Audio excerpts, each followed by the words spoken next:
European imperialism and its consequences in modern politics. The imperialist intentions of the USA and Europe have had a cardinal influence on the modern world. All countries without exception fell under the influence of imperialism and the division of the world. That is why it is considered very relevant to study the issues of imperialism, as they reveal the geopolitical processes of both recent history and current days. European countries, for various reasons, increased their power in Africa and Asia, economy, resources, territory, and culture. They went through various tricks, including deceit and vague wording for people who never spoke their language.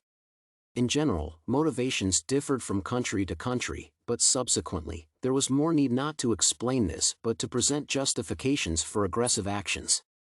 Colonialism almost entirely forms the picture of the 19th and 20th centuries, which, in turn, shaped the modern world and the perception of reality, including the historical one. Many circumstances became imperialism's motivation as politicians sought to justify their actions. As a result, this phenomenon became a central feature of the 19th century and even now has a significant impact on geopolitics. The most crucial motive for spreading imperialism was the ability to trade, including aggressively, with the imposition of their conditions, with Africa and India.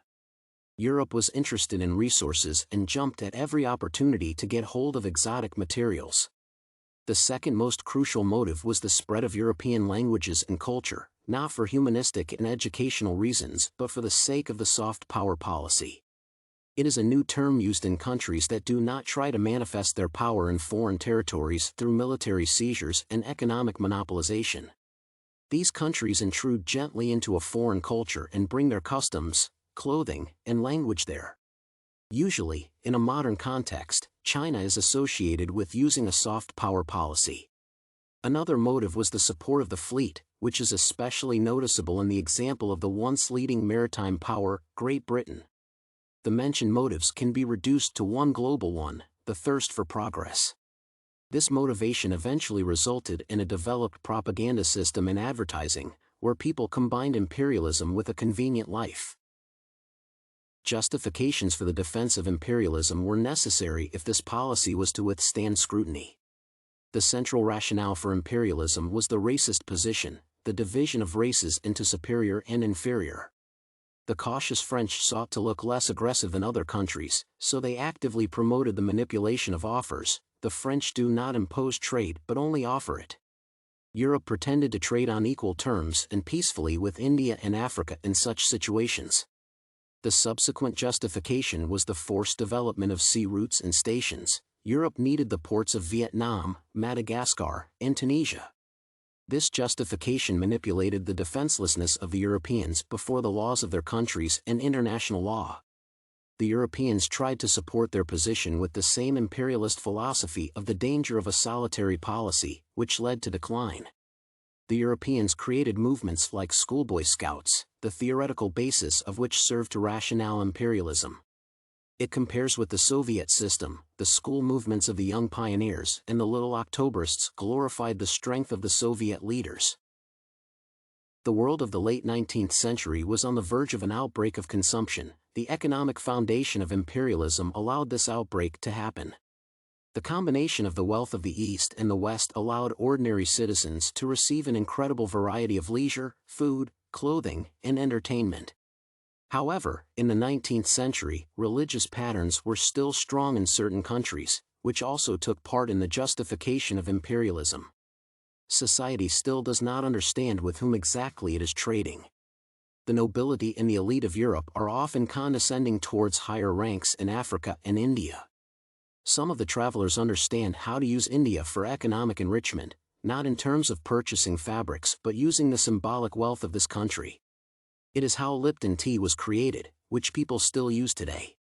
Ceylon and its plantations have forever entered the associative range of people thanks to tea advertising.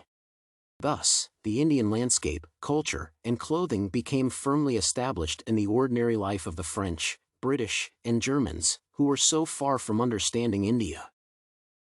Some of the countries inclined toward imperialism continue to act in their interests today. One of the justifications for the invasion of Africa was demonstrative pity for the Africans.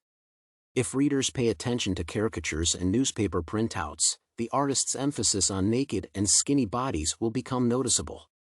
Africans are hungry and poor, and it seems that they do not know about the existence of clothes or do not know how to make them.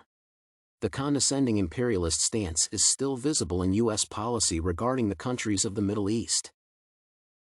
The most critical role in the new division of the world in the 19th and 20th centuries was played by the Ottoman Empire, modern Turkey.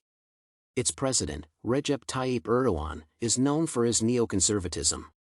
This intention is due to the desire to restore the power of the Ottoman Empire, which several centuries ago had unprecedented power. From an authoritarian empire with many military campaigns and successful conquests, Turkey has turned into a resort paradise and a place for negotiations. Understanding that Turkey was once divided from the other Eastern world by Russia and Great Britain into northern and southern parts, it is easy to imagine the ambitions of its current president.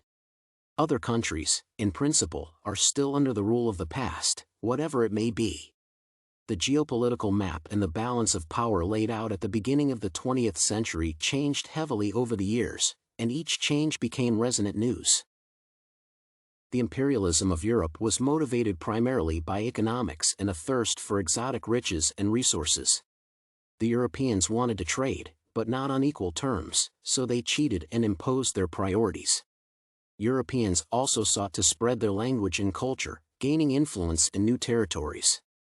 Acquiring new marine stations was very important for countries associated with maritime military power, and trade for this often justified imperialism. Europeans manipulated good intentions and leniency towards Africans. They promoted the idea of co-development. Modern geopolitics is based mainly on imperialist victories and sacrifices. A striking example of such a sacrifice is Turkey, led by Recep Tayyip Erdogan, who seeks to restore the country to the glory of the Ottoman Empire, which was once the strongest conqueror.